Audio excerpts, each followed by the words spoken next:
செல்லம்மா.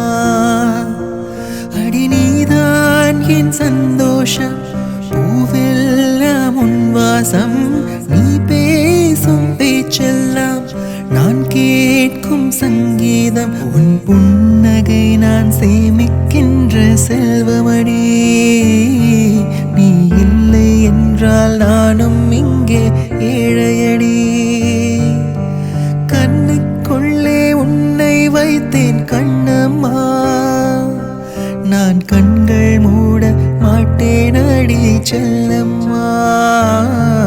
நான் கண்கள் மூட மாட்டேனடி செல்லம்மா.